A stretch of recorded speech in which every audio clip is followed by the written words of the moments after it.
Welcome to Beyond Better, a podcast that explores a simple but profound idea. We all deserve to live lives we love, and that includes our work lives too.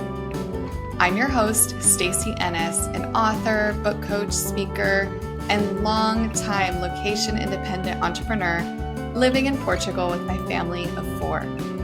Join me as I talk business, location independence, writing, publishing, and so much more, all focused on building a life that is beyond better.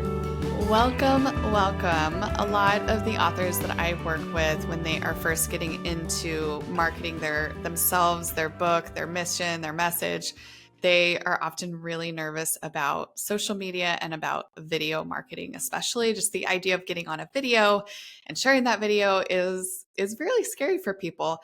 And so today I'm really excited that our guest will help put you at ease, help you understand some of the things that you should know about LinkedIn and about video content marketing.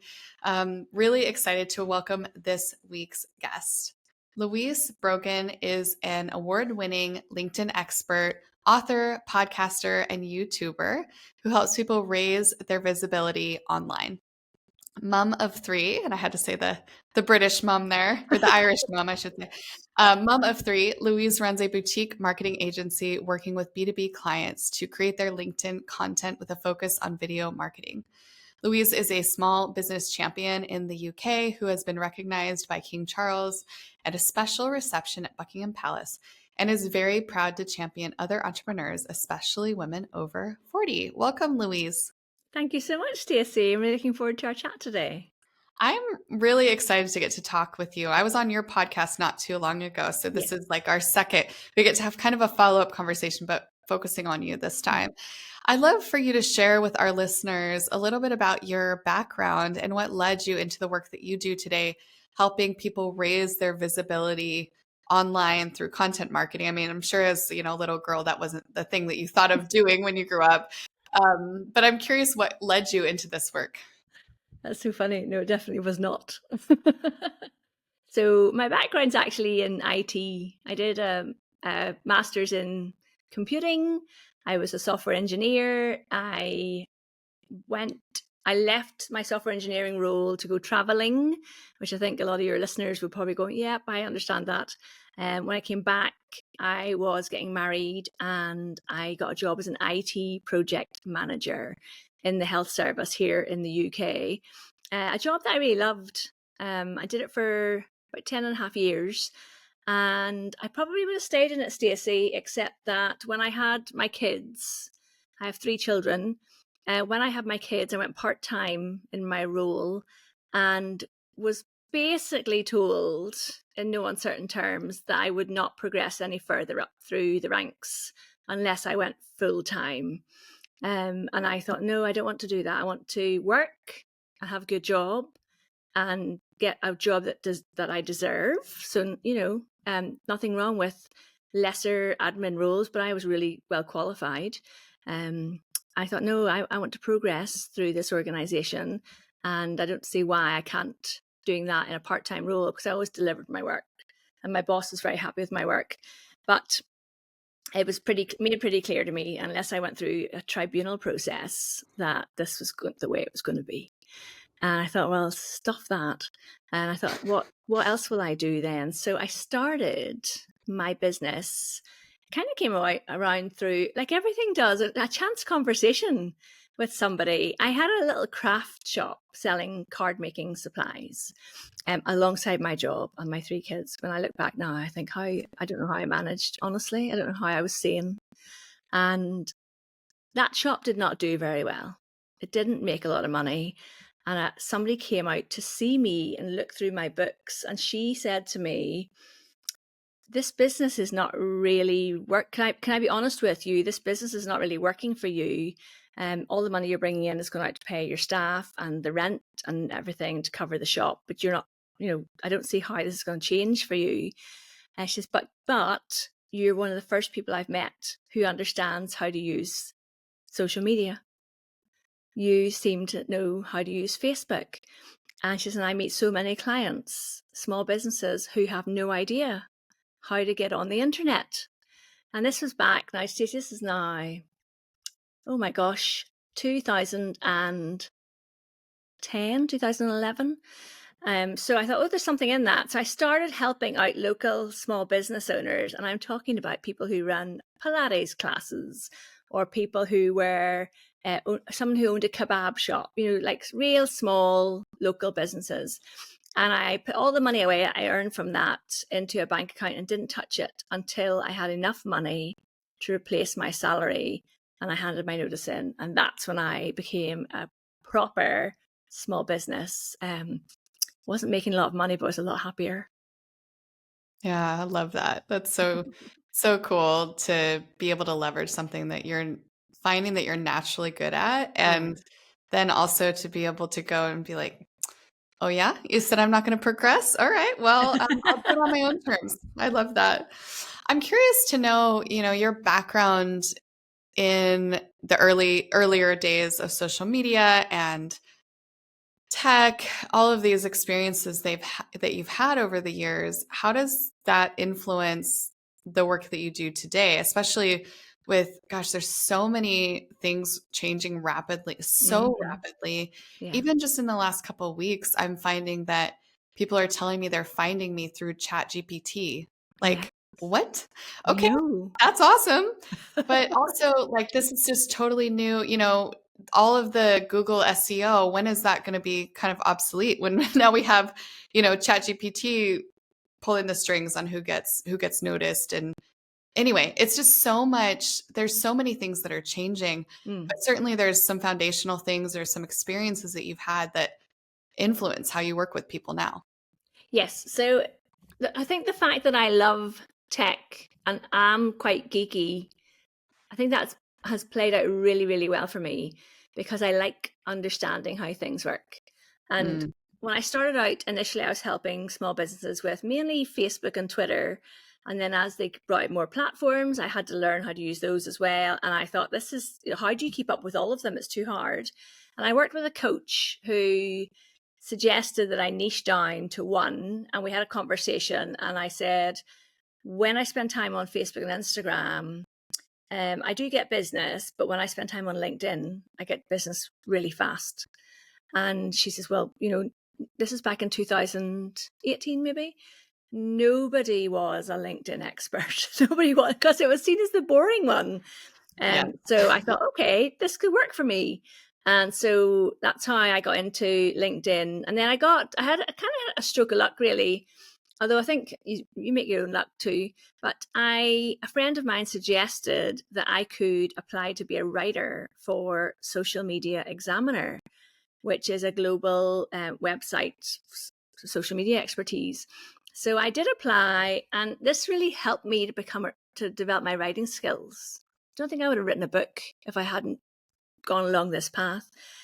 They were looking for specialists on the different social media platforms, and I put myself forward as a LinkedIn specialist. And they gave me a go. And I think in the end, I wrote 7 articles for them, but they had to be really clear, step by step, one particular little area of LinkedIn, which actually really deepened my knowledge of the platform. So, and it taught me how to write for the internet. So, and it's a real skill, that there was rules that you had to write. You had every second paragraph, you had to have an image. You couldn't have 3 paragraphs of text without an image. These kind of rules. I had to learn headings, subheadings, and when do italics work, all this stuff. And that really sharpened my writing skills, but also sharpened my knowledge on LinkedIn.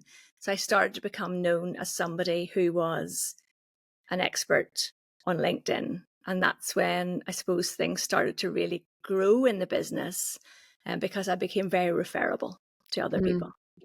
It's just that I think it's that clear messaging, clear, there's so many marketing companies or people that teach marketing to have real clarity of this person is excellent at this thing. Mm-hmm. That's when, somebody goes, "Oh, I really need help with my LinkedIn." And they go, "Oh yeah, I know exactly you should check out Louise." I Yeah. think that's so smart. And it's something we talk about a lot on this podcast and in my work with clients, that understanding your niche is so important. People are really like scared, I think, to niche down because they Yeah. feel like they're limiting themselves, but there's like many billions of people in the world.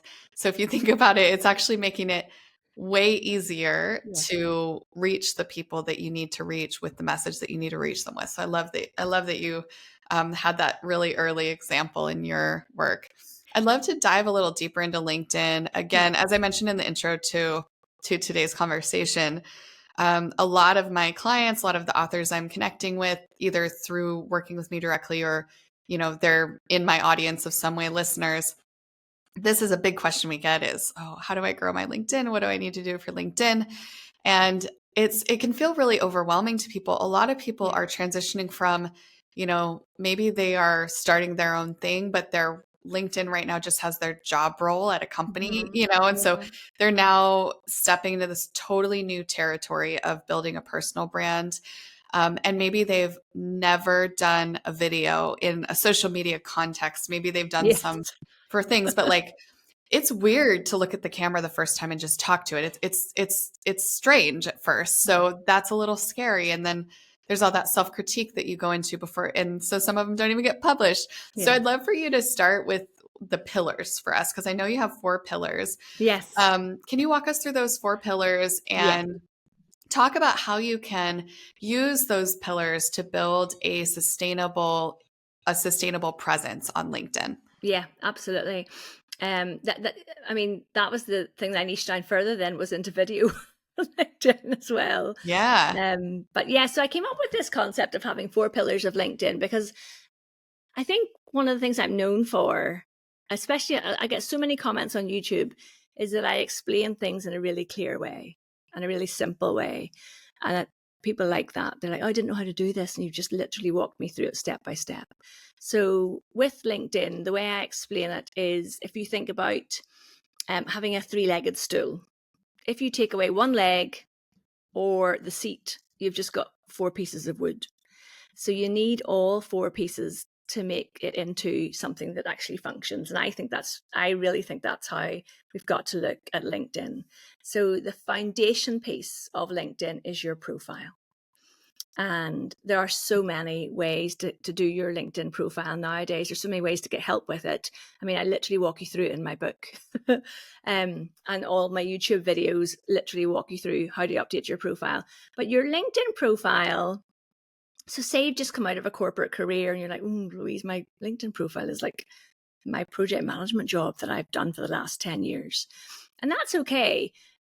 A lot of people transitioning ask me about how do you do both? And you can do both. It's a bit tricky, but you can do both. But basically, when you look at your LinkedIn profile, the key things you want to think about are that top rectangle where your name and your photograph are and your headline. That's called your introductory card. And that's when if someone sees a post that you've commented on or written and they think, oh, who's this person? And they go to your profile, the first thing they see is your introductory card. So that should be a really nice, clear photograph of you. It should have your name, and then your headline should tell people what it is that you do and who you help. So if you are somebody you're a consultant who's helping authors to get more visibility online, when I look at your headline on LinkedIn, that should be really clear to me that that's what you do. But then filling out your whole profile. So a lot of people that I work with, and we write profiles for people, and what happens is they've got the bit at the top sorted, but they haven't filled out the whole profile. A lot of people don't even know they have an about section because they've had their LinkedIn profile since they started their job many moons ago. And when they go and look at it, they're like, oh, I don't have an about section. There's lots of sections we have on our profiles, but if you haven't created them yet, you won't see them. So really filling out the whole thing. In the about section, it should really be about the person, how you help the person who's reading it. So rather than saying Louise Brogan is like the introduction you did about me at the start of this podcast, it shouldn't be that. It should be if someone is looking for help with LinkedIn and video, then when they start reading my about section, it should be speaking to them. So I raise the things that they might be having issues with. I kind of qualify as to why I might be the person to help them. And then I list out, here's the way we can help you. And then really key is having a call to action that says, get in touch with me, book a call, whatever it is. But then filling out the entire profile, and all of that is the first piece.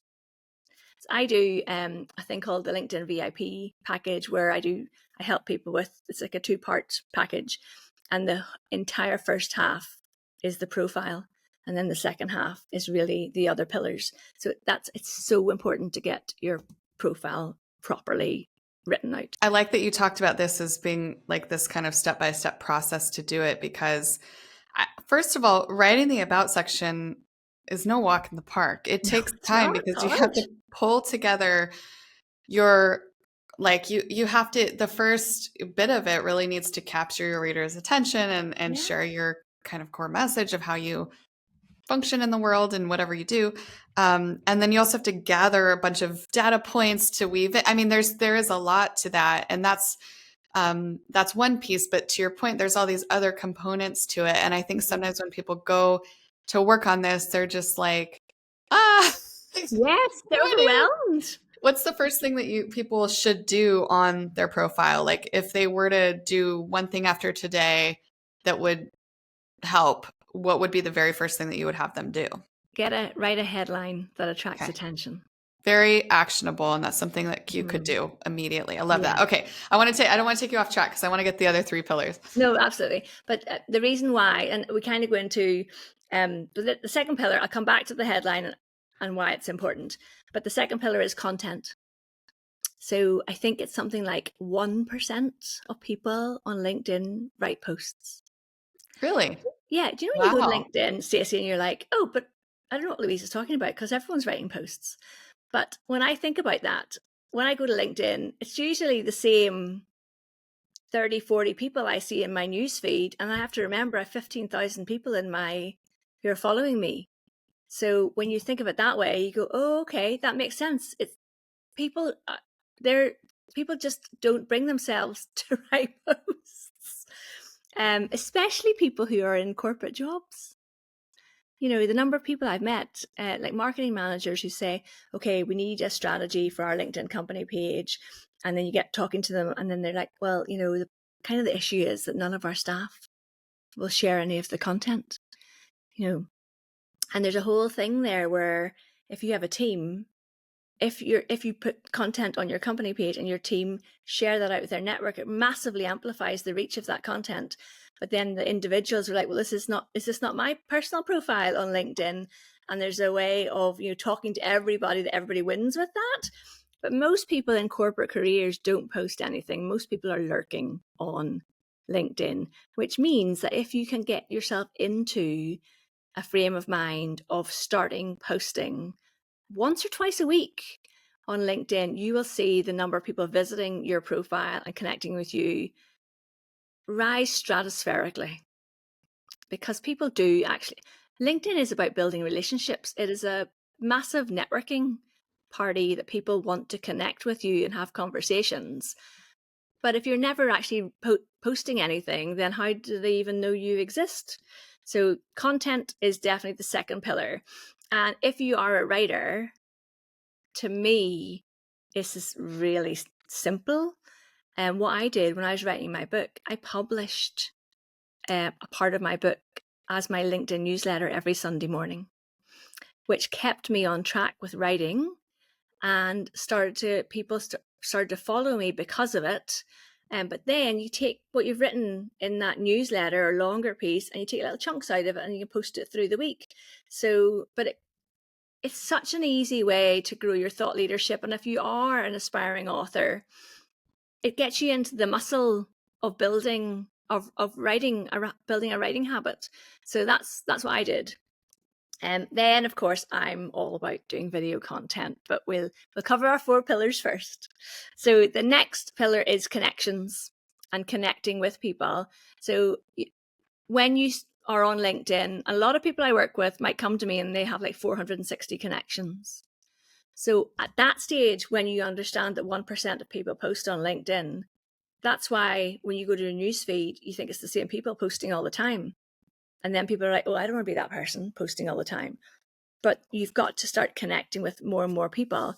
And this is also the transition away from your corporate job into building a community of people who are going to be interested in what you have to say, which is kind of the fourth pillar, and it kind of falls in together.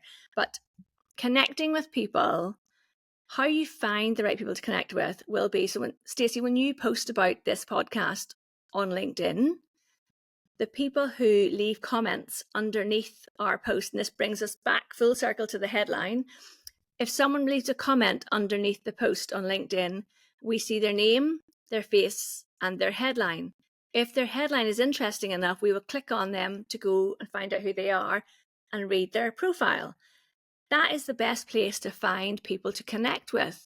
So if you're really interested in, let's pick a random topic, horticulture, right? You're really passionate about horticulture. You're going to write a book about horticulture. You want to find other people who are interested in horticulture. Go onto LinkedIn, type in horticulture at the top of the screen, and all the people who are talking about that, when you see a post where lots of people are commenting and engaging, those are the people that you want to go and look at and see, are these the people I want to connect with? And you can comment on that post, and then people will see you as well and will start to click on your name to connect with you. One thing I will say about connections on LinkedIn is don't go too fast, because you will get your account frozen by LinkedIn. What does too fast mean? Too fast would be more than 100 a week. Okay, that's a good metric for people to Yes. know. Like, don't go. What about like when you first, when you're building your profile? It's been a long time, but I think they let you like import your contacts and reach out. Is that going to penalize you as well if you do their process to connect with people? If you do it too fast, yes. Okay. I mean, it will penalize you. Yes. Okay. Interesting. But also the way I build my network on LinkedIn is slowly and steadily, because I like to have conversations with everyone I connect with. And that brings it back to, you're building a network of value, of people that when you post something, they're interested in what you're talking about. So they start to have conversations with you. When they post something, you're interested in what they're talking about. And so it becomes much more of a community of people. So when you go to LinkedIn, all your newsfeed is full of stuff that you're interested in. That's the other thing people don't really realize. You train the algorithm to show you what you're interested in. I spoke at a conference in America recently, and one of the keynotes was talking about the algorithm and all the social media platforms. And they totally turned it around as a reframe and said, you are the algorithm. And I thought, I've never thought of it that way before, but it's so true, especially on LinkedIn. I can tell LinkedIn exactly who I want to see content from and what I'm interested in by engaging with that content. And you'll see this if someone goes, after listening to this, and you come and you connect with me or follow me on LinkedIn, and if you comment on one of my posts, LinkedIn will serve you up my most previous post within a day in your newsfeed, because it goes, oh, this is what she's interested in. Let's show her more of this. So it's really, once you get these things, LinkedIn becomes a much more enjoyable place, I think, to engage and interact with people. So creating content, building community, and connecting with the right people, not just anybody and everybody. Okay, this has been so helpful. We've talked about 3 of the pillars so far. We've discussed your profile. We've talked about content and connections. What is the 4th pillar? Consistency. So, and this is actually why the video piece works really well. But being consistently showing up on LinkedIn. And people always say to me, well, what does that mean, Louise? What does that look like? One of the things I love, and why I was drawn to LinkedIn as well as it being not the super popular platform, was that you can post on LinkedIn once or twice a week, and you are so far ahead of everybody else in the platform that it's brilliant. So you don't have to worry about being on there every day, although people will notice when they start to connect with me, they'll see that I do post most days. But being consistent and showing up, and you can even put this in your diary. You can say, okay, I'm going to make an effort at LinkedIn. going to post on a Tuesday and a Thursday, and you can schedule all in advance if you want. But on the other days, I do recommend that you go in and comment on other people's content, because it's such an easy way to get noticed by other people on LinkedIn. And I've always found that the business that I get on LinkedIn comes through the private messaging. It doesn't come out in the main newsfeed. And it's when people reach out through private messaging to ask about your products or services. But trying to be consistent, and the way we have set up this video piece that we do, and I teach other people to do it for free on my blog and in my newsletters and everything. I even have I have a little free guide on it that everyone can grab a copy of at the end. But I call it the COPE framework: create once, publish everywhere.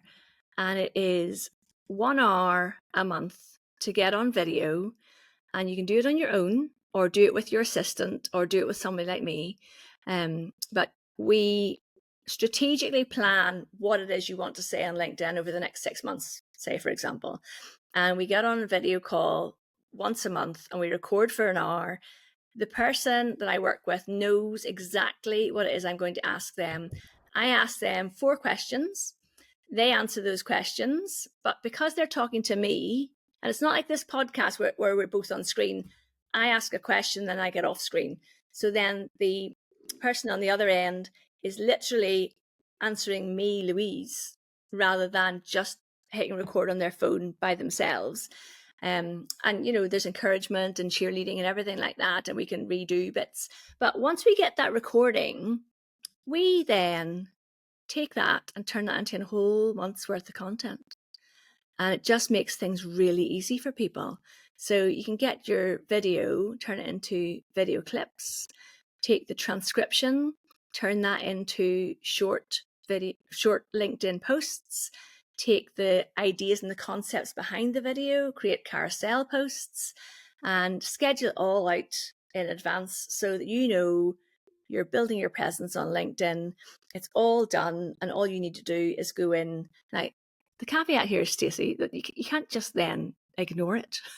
Which I've had previous clients are like, okay, this is great, but nothing's happening. And I'm like, well, when did you last actually go onto LinkedIn? And you'll see they've got like 47 connection requests, or they've got all these comments that they haven't answered. So you do need to go in and respond to comments and comment on other people's stuff. I don't know if I talked to you about my LinkedIn is like a conference analogy. Would you like me to? Yeah, please. But let me just say before you go into that analogy, Rita, that produces this podcast and manages my social media, I guarantee you right now, she is so excited about this idea, because we're very consistent with content. I would say this is like something we're very, very strong with in our business. But the video side has been something that's been a little trickier. We get most of our video from this podcast, and we've been wanting to do more on YouTube, more on LinkedIn. That's less conversations with other people and more of this, your thought leadership. Yeah. Yes. And so I love this. I think it's very cool. And then as the person that is like struggling to function sometimes with like all the things we're getting better. I mean, we have so much efficiency, but there's certain periods that it's like, no, I can't create any more content. I've done all the newsletter. I've written it's like I've done the podcast. So I love this idea of once a month, getting all of that. So yes, I just want to say that. And now I want to hear your conference. Life has to be easy. Life and business should just be as easy as you can make it, I think. Yes. Yes. Okay. So if you imagine that LinkedIn is like an in-person event or conference, you are going to go along to a conference. So you've planned a conference, you've bought a ticket, and you wake up that day and you dress up as though you're going to go and meet your potential business audience or podcast audience. So that is how you dress yourself, how you present yourself, to me, is how you write your LinkedIn profile, right? So it should present the business or professional self or the author that you want to be seen as out in the world. Then you go to the conference and you get your name tag, that's your headline, and you walk in the door, and if you do not speak to a single soul in that conference that day, you're going to leave and go home and think, well, that was an almighty waste of time. So when you go into LinkedIn, just pretend you're at a conference, you start talking to people. You start listening to people who are on stages. That's the people who are writing all the content and the videos that you're seeing. Imagine you go into a room and there is Stacey on stage talking about how authors can market their books better. So I go in, I sit down, and Rita's sitting beside me. I, as a normal human being, I'm probably going to say hello to Rita. We might even have a conversation. That is the equivalent, Stacey, of you putting your little video on LinkedIn, and in the comments, I'm reading it and I go, I say something, and then Rita responds to me. And then we might decide, oh, I'm really interested in this person, Rita, and what she does. So we might go for coffee and have a bigger conversation. Well, that's Rita and I connecting on LinkedIn and having a private conversation in the DMs. So all of these things, you know, the other analogy I love is when you go for coffee at your conference in the networking break, you start speaking to the person in the line next to you. Like most of us do, right? And going to LinkedIn, not commenting, not connecting with anybody, and just like some people go to conferences, hopefully none of your listeners, hand out their business cards. I went to, this is a total segue. I spoke at a conference or like a event last year for Chamber of Commerce. There's about 200 people in the room. I spoke about LinkedIn. And I was having a conversation with somebody afterwards at a table, and a man was going round and putting his flyer down in front of everybody. And he literally, I think he reached over my shoulder and put it on the table in front of me and walked off. And I was like, who is that? Who is that person? And he was selling LinkedIn workshops. Like, what? But that's the equivalent of going to LinkedIn and just sending out sporadic connection requests and not having messages and conversations with people. It's like, I would imagine a lot of his flyers went in the bin, you know? So that's how I like to look at it as an in-person conference. Yeah, I like that analogy. And it's not, I think it also takes away some of the like, oh, I don't know what to do here. You just be a human being. Yeah. That's what you can do. I like thinking about it that way. In hindsight, I wish we had set up like a live profile critique or something like that. This would be that would be a good illustration of my next question, which is, what are the top mistakes that you see people making on LinkedIn? And I'm going to be mentally like assessing whether I'm making those mistakes as you walk through those. So people who listen to my podcast or hear me speak will know that I don't do negative. So I wouldn't do a roasting of a podcast or a LinkedIn Come on and profile anyway. roast me on LinkedIn. Yes, I will see people who, you don't see this so much anymore, people who don't have a profile photograph. As human beings, we connect with somebody when we can see their face. You do see a lot of people still have a really old photograph. You know, the one that they had when they were at their cousin's wedding 10 years ago when they looked amazing. You should have your photograph should really be taken in the last 2 years. And it should be a head and shoulders photograph, not one of your full body, because we can't see your face. And there shouldn't be anybody else in that photograph. So nice, clean, clear photograph of you, your face that's up to date. Definitely fill out the whole profile. You know, don't have lots of gaps. When I say that, I mean, we didn't get, because the profile piece could take like 2 hours to go through, but people don't realize on your LinkedIn profile, there's loads of sections like experience and skills and things like that. And in those areas, when you fill those out properly and you add in the right skills, what that actually does is it helps LinkedIn's search algorithm put you at the top of the search result for those things. It's not that your network are looking through your skills. Nobody's doing that, but the computer's algorithm is doing that.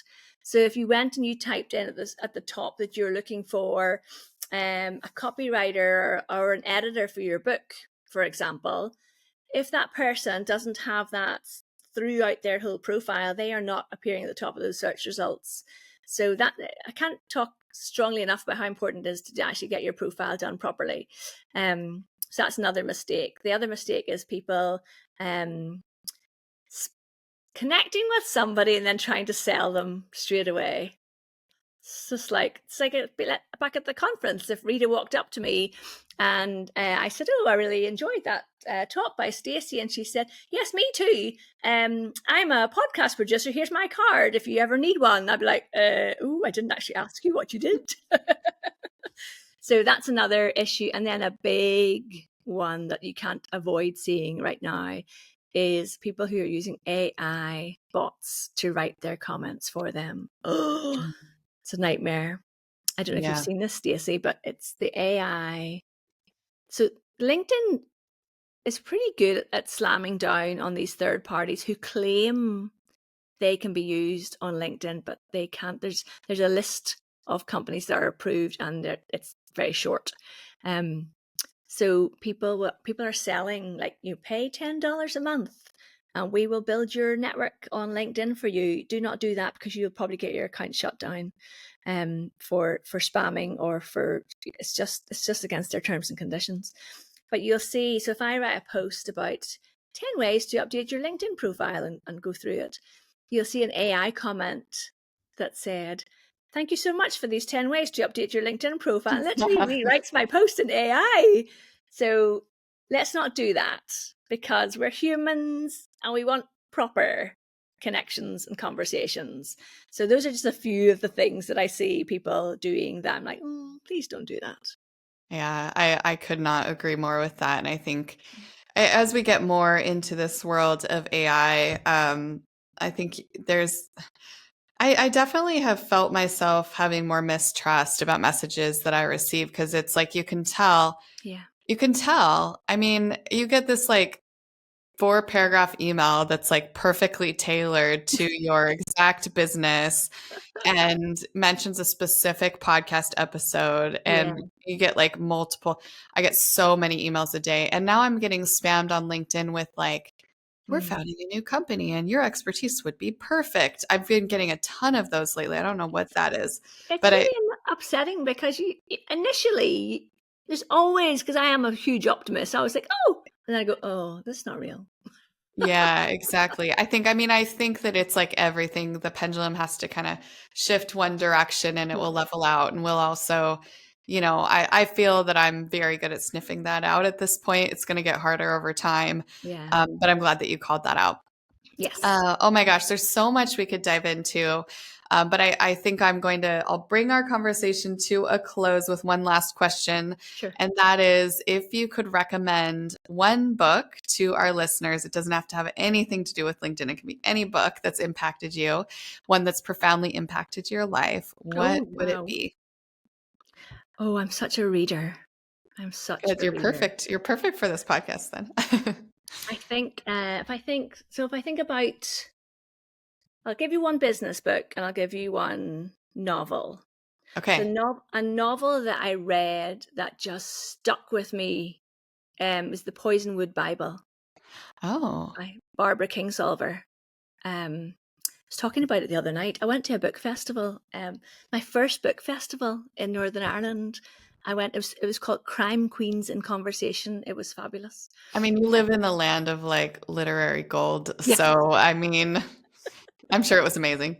It was in a 1,500-year-old cathedral. It was amazing. Wow. Yeah, I loved it. And I ended up sitting beside one of the author's husbands just by accident, and we were chatting away. And of course, he knew my best friend from when I was 4 years old, because we are such a small country too. Love it. But and we talked about the Poisonwood Bible. So it is a story, and I must reread it. I read it years ago. It's a story about a man who is a missionary and takes his family to, I think it's somewhere in Africa, I can't remember. And it's through the story of the children. And someone who's listening, who's like read this more recently to me, is going, Louise, that's not the story, but it really is. But there's a scene in the story where they have to flee, and the mum, so the dad starts, kind of think the dad starts to lose his mind a wee bit, and the mum, they have to flee with the kids, and the kids are little, and the mum picks up the youngest And there's this whole thing about, she explained that you always carry the last child that was born. It's like, what? It's always stuck with me, this scene, but it's wonderfully written. She wrote Demon Copperhead last year, and I couldn't really get into it, which is a bit disappointed because I've loved her other books. But yeah, I loved that novel, so highly recommend it. And then the business book that probably impacted me in my business. Well, there's two. There's Think and Grow Rich for Women, which is really about networking and building up networking. Oh, for women. Interesting. For women, yeah. Okay. It's by another lady called Barbara. That's funny. Barbara, something with R. Her surname's R. I can't remember. But yet she took the Napoleon Hill book, but she wrote it for women. Oh, and all the stories and examples are all women. So yeah, that's an amazing book. But the other one is Built to Sell. And I don't remember the name of the author, but it talked about having a productized service in your business. And that's what I have created. So people, you can't just work with me and do whatever you want to do on LinkedIn. I have very specific packages. So I have my VIP package and I have my retainer package, and it's a product. It's a 6-month minimum product where we start with video and we repurpose that all out for LinkedIn and blogs and articles. And when you can get clear on that, it's so much easier to sell, because people who follow me know they know this is what you do.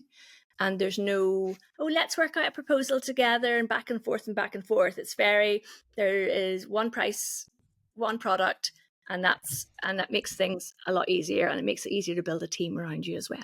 Thank you so much for those book recommendations, Louise. Those are great. I'm going to add them to my reading list. I have read Built to Sell, but it's been a long time, so I'll need to revisit that one.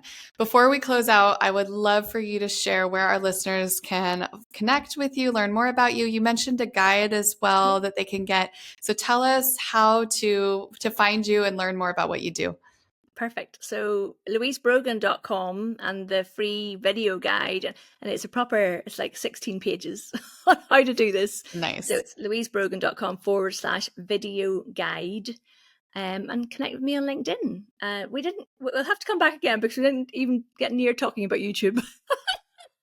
Oh yes, maybe we'll have to have a follow-up conversation. I'm also on there too. Thank you so much, Louise. This was such a great conversation, and it was so actionable. I love getting to be practical because it's so helpful for listeners. I know that they learn things that they can go implement today. And if they want to go deeper, they can learn more about you and your work. So thank you so much. I really appreciate you joining me. Thank you so much for inviting me. And thank you to you, our listener or viewer, for being with us. If we're not on LinkedIn together, you can also go find me, Stacey Ennis, on LinkedIn. We can connect. And if you are watching on YouTube or listening on your phone, if you could just take a moment to rate and review, I would really, really appreciate it, or subscribe if you're on YouTube. It makes a huge difference for me in reaching a bigger audience and more people with the message of living a life that is not just better, but beyond better.